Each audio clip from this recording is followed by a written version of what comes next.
Okay. Right. She's also videoing today. She needs to video this demonstration. So, pass out some money if you don't mind. All right, I'm going to go ahead and give you your papers. What you can do on these papers is you can write down the procedure for measuring while I do it, because I'm going to tell you the procedure for measuring while I do it. And that way, whenever it's your turn to measure, you will have no excuse not to have done it right. Because if you don't do it right the first time, your partner is going to see that and they're going to make you do it over. Okay? Do you have enough to keep going? Okay. So, let's go over how you fill this out. There's a little bit of confusion. Can you guys see in this? Hello. I'm just going to, you would rather me hold it. So, your name goes at the top and your partner's name goes second. Okay? And then, right here, say we're measuring flour. You're going to go down here and write the steps to measure flour as I'm doing it. That way, you know exactly what you need to do. And then, whenever it's your turn, if it was measured correctly the first time, your partner's just going to initial that spot. If it wasn't, you need to tell me why, and then you need to measure it again the correct way. Say, with our flour, you have to spoon it in. Say, partner scooped instead of spooned. Okay? And then just fix it and do it the right way. Alright? And then you'll see all that we're measuring today. And then we're going to do something else. So, we're going to talk a minute before we start measuring about thermometers. Because we're going to cover thermometers in the classroom today. This thermometer is what you stick in your food to make sure it is heated to the proper temperature. Okay? These thermometers have a tendency, bless you, to get off. So we need to make sure they stay calibrated, which means we need to make sure they're set to the correct temperature. So how we do that is we're going to use the ice water method. So I'm going to take my cup and put ice in it. And I'm short, so I'm going to get this whole thing down.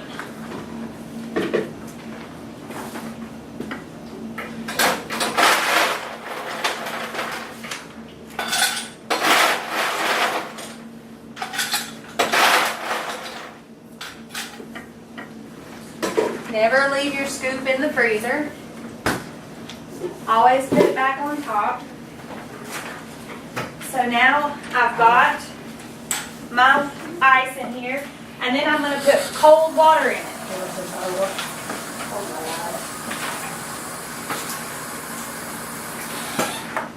You say 3 minutes? 3 minutes, yes, Take your timer. Thank you. And this ice has to sit in this water for 3 minutes, okay? Then we're going to work on calibrating our thermometer. While that 3 minutes is going, I'm going to show you how to measure some ingredients. Now, can anybody tell me why it's important to measure ingredients properly? Caleb. So when you start baking the thing, you don't need it will come off too badly? Well, so your product turns out correct? Yeah. Because if it calls for a certain amount of a sweetener and you don't put enough in there, what's going to happen to your product? It's not going to be sweet enough. So what if you miss putting enough of a leavening agent in it, like baking powder? If you don't have enough, like you're supposed to, what's going to happen? If you don't have enough of a leavening agent, it's not going to rise, right? So, on your paper, I'm going to demonstrate how to measure water first, because we only have 3 minutes until this is ready. So find your water. Now, does anybody know what function water might serve in a recipe? To get the dry ingredients. To moisten your dry ingredients, good. Anything else?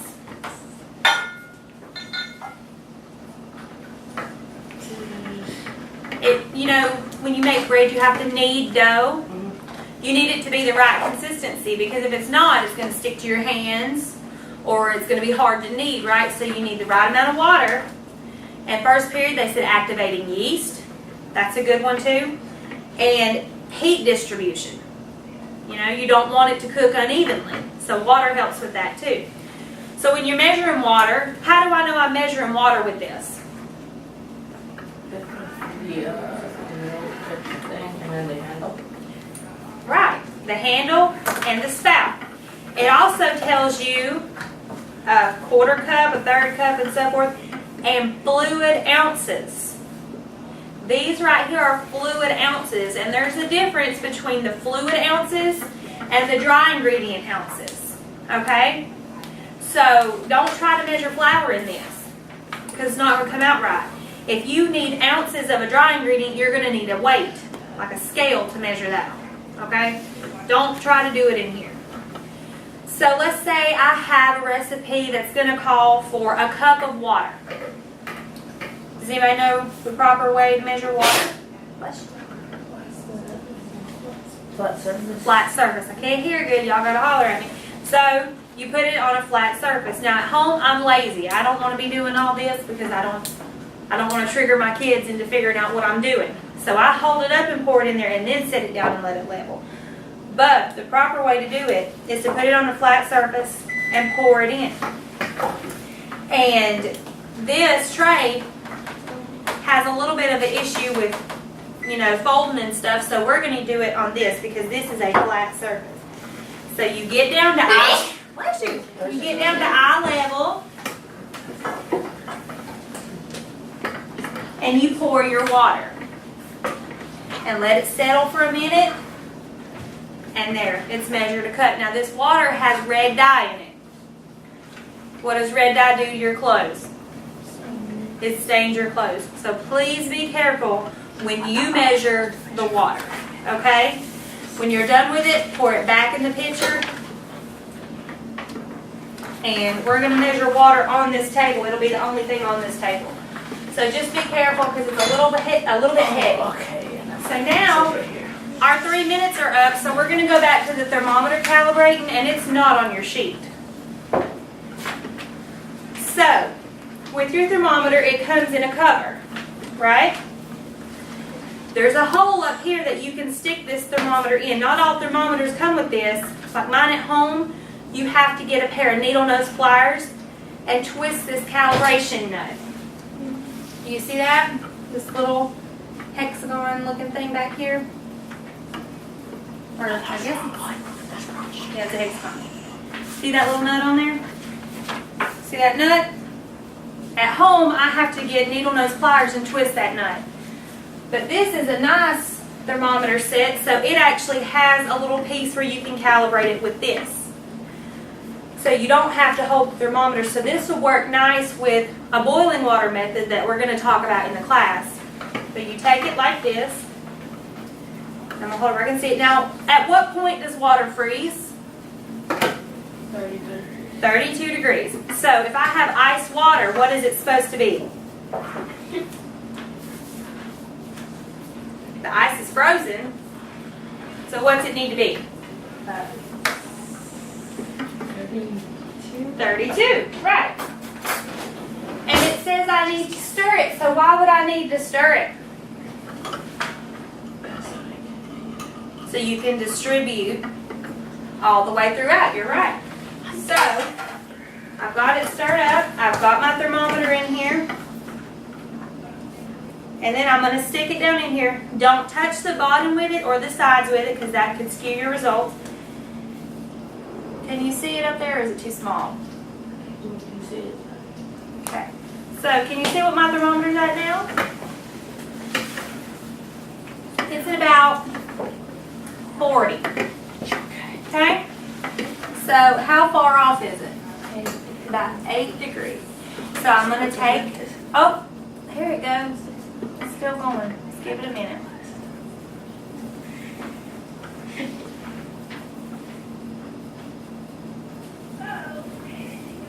It's about 30. Look at that. Can you see it? It says 32. So it's on. It's on. I actually calibrated that one earlier. So what you need to do every time before you use it, it's good practice to calibrate it, or at least check it. To calibrate it, you would have taken this and twisted that to make it read 32. But ours checked out, so we didn't need to worry about it. Okay? For fourth period, it might not check out There you because go. they change. What could happen if you try to cook some chicken and your thermometer is off 5 degrees? It won't cook well. Won't cook well, why? Because Say, what temperature does chicken need to be cooked to be safe? 165, and we're going to learn that here in a minute, so that's fine. Chicken needs to be 165 to be safe. Well, say my thermometer is off 5 degrees, but it reads 165 when I stick it in my chicken. What does that mean? So if it's off 5 degrees, it's only 160. So is that safe? No. Or it could be 170 and you're overcooking. There you go. So it's important to calibrate your thermometer because you need to know if you're cooking the way you need to be. You don't want anything overcooked, and you certainly don't want it undercooked because, right? Because what? Could be unsafe. Okay, so we measured water. Now we're going to measure, what is this? Flour. Right, so find your flour. What purpose does flour serve in a recipe? Does anybody know? if it's self-rising flour, then it helps it. A leavening agent sometimes. Anything else? Like, say if you're making breaded chicken, it could be a coat as well. It helps with the coating. Yeah, that's good. It can be used as a thickening agent. It provides a good structure in your baked goods. Your baked goods need to have good tunnels in them, so it helps with that. It works together. And it binds your ingredients.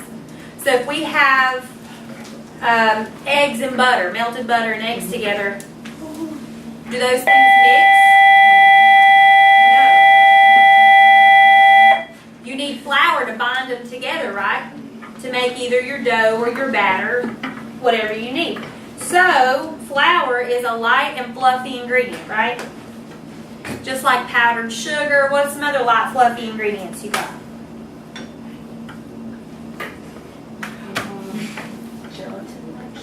Gelatin mixture? Sure. Okay, so if it starts out light and fluffy, we want to keep it light and fluffy, right? So, what we are going to do is you're going to take your measuring cup, and for this purpose we're using a third, and you want to take a spoon. You want to stir it up a little bit so it's not packed, and then you spoon it into your measuring cup.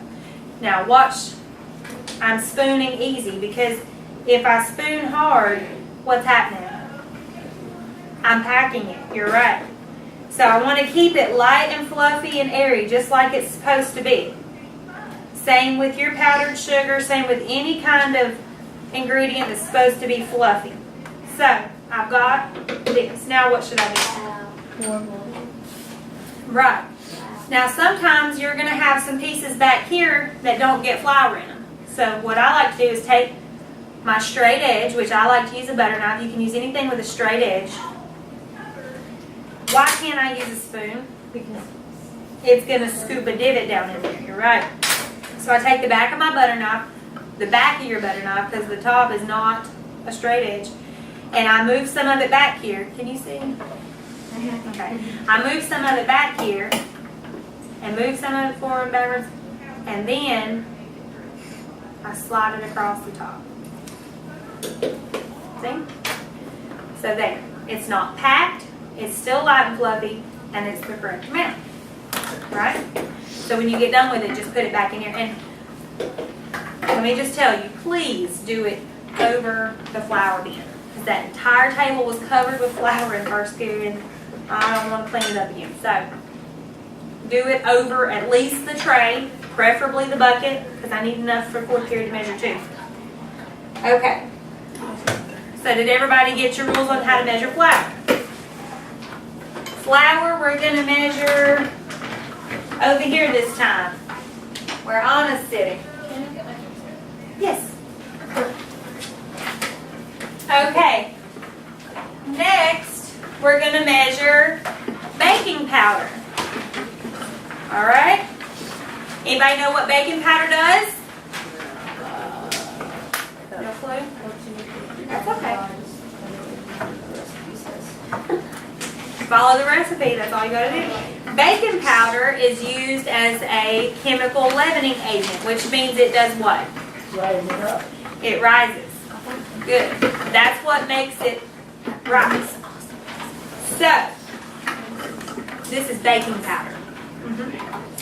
So, what we're going to do to baking powder, when you start off, shake it up a little bit, because at home, I don't use my baking powder very often, and it gets all stuck to the bottom, and I have to try to scrape it, which is not fun. So just shake it a little bit. Don't go psycho with it, just a little bit of work. And don't shake it with the lid off, just in case you had I did do that.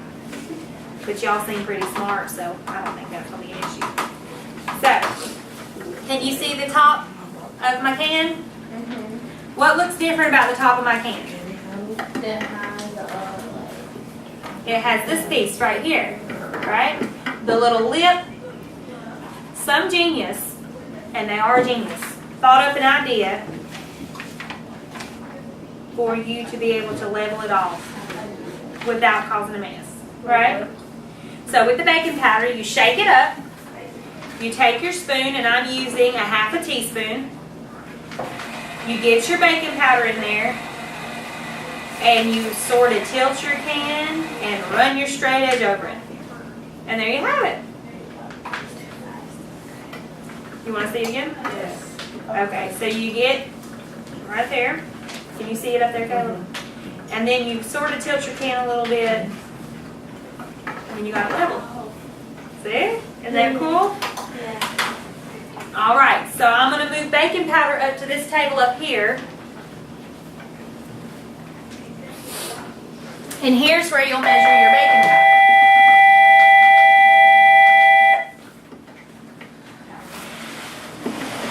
Moving on to my least favorite.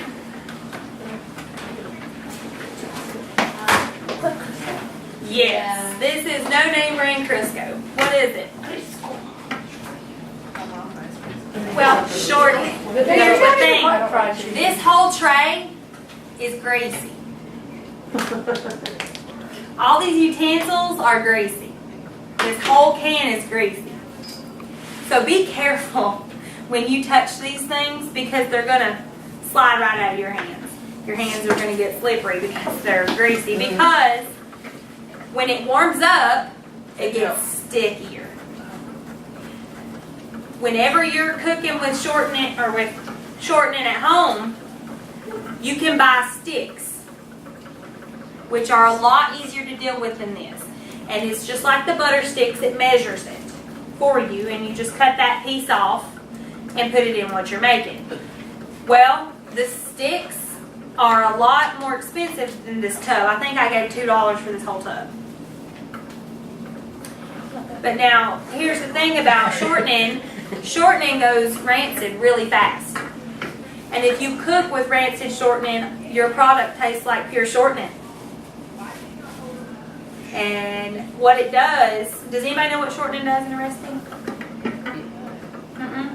Okay. It is used a lot in pies and things with crusts to make them flaky and tender. Because fat makes things tender. That's why people don't mind eating a fatty steak, because it's usually a more tender steak, right? Same difference is the fat makes it tender and flaky. So there are two ways to measure shortening. There's a water displacement method, which we're not going to use because it's a mess.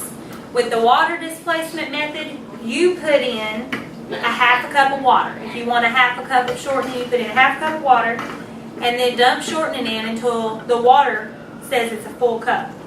And then the shortening that's floating in your water is a half cup.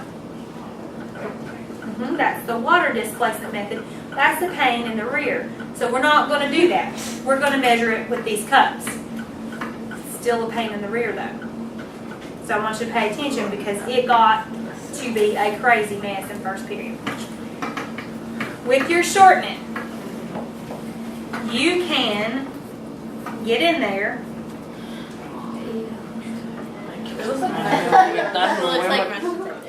In your shortening, you're going to get air pockets, which will skew your measurements.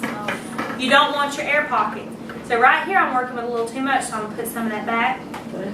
Oh, don't bang the spatula on here. They tried that first period, it went flying all over the place. And it got on people's clothes and all that stuff, so let's not do that. So, with your shortening, you're going to pack it. You ready? So you just take your spatula and you're going to mash it. See? And when I'm mashing it, what does that do? Fills the air pockets. It fills the air pockets. And you can actually, if you have some in there, you can hear them.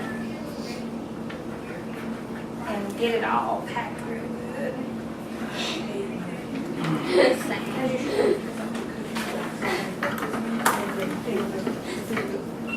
Okay, so now I've got it tacked, I've got it flattened. You have a straight edge on your spatula. Take that straight edge on your spatula and just... See how clean I did that? Let's try to keep it clean this time, okay? I don't want to clean shortening off the floor and off the tables. And especially not... It was up to here on this spatula. Oh. Don't do that to me, okay? Because it's nasty. I want to mess with it.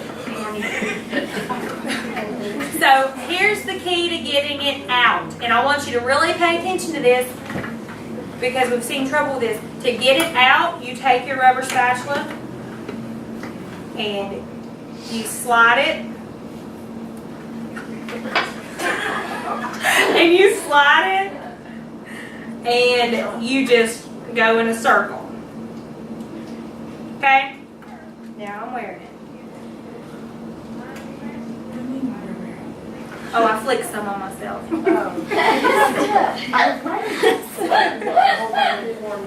Okay, we're going to do shortening up there at the green kitchen table. Where it went. I don't know what else.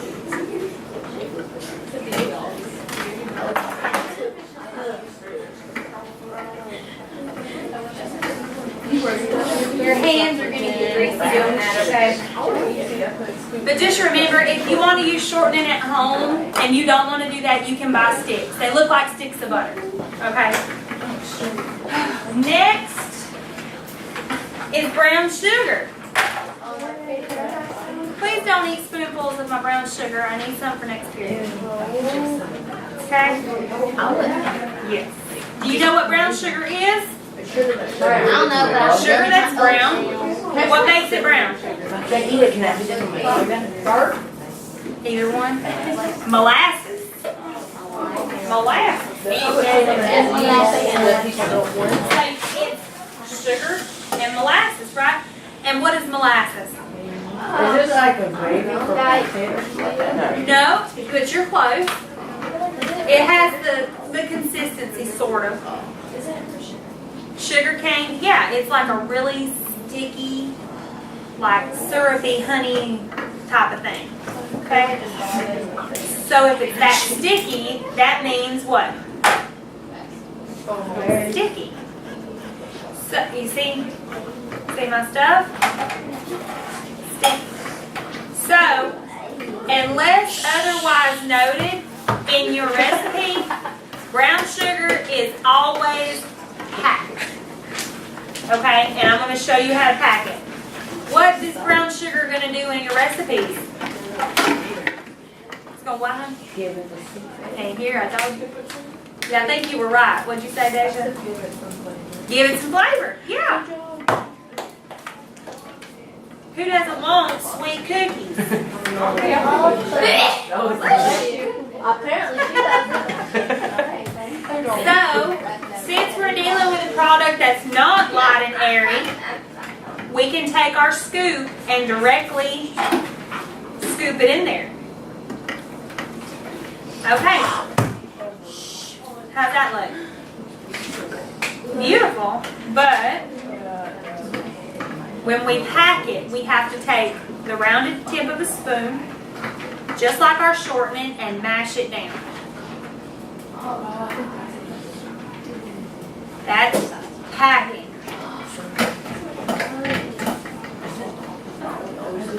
So once you will need to pack it.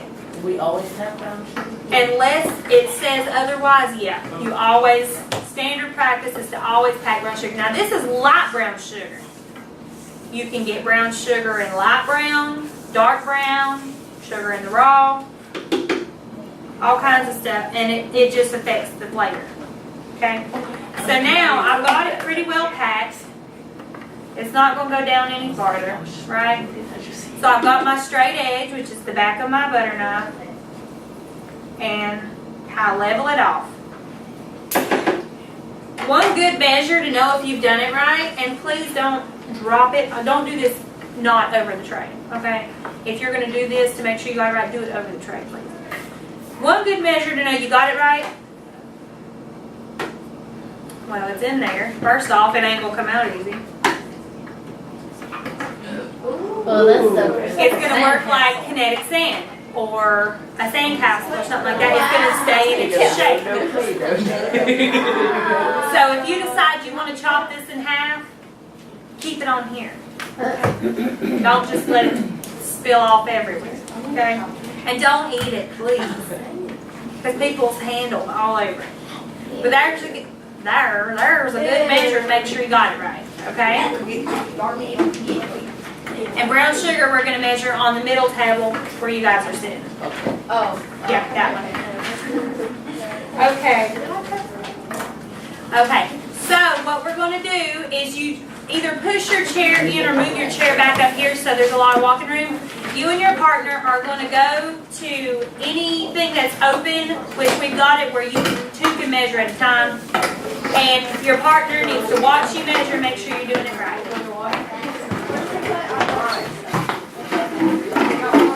If they measure right, you don't do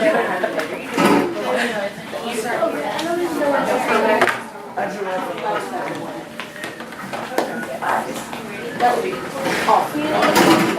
Together. Okay? Yes. If you guys are right, you sign his paper. Yeah, we do. Oh, we have to wash our hands. No, because all this product's being thrown away after today.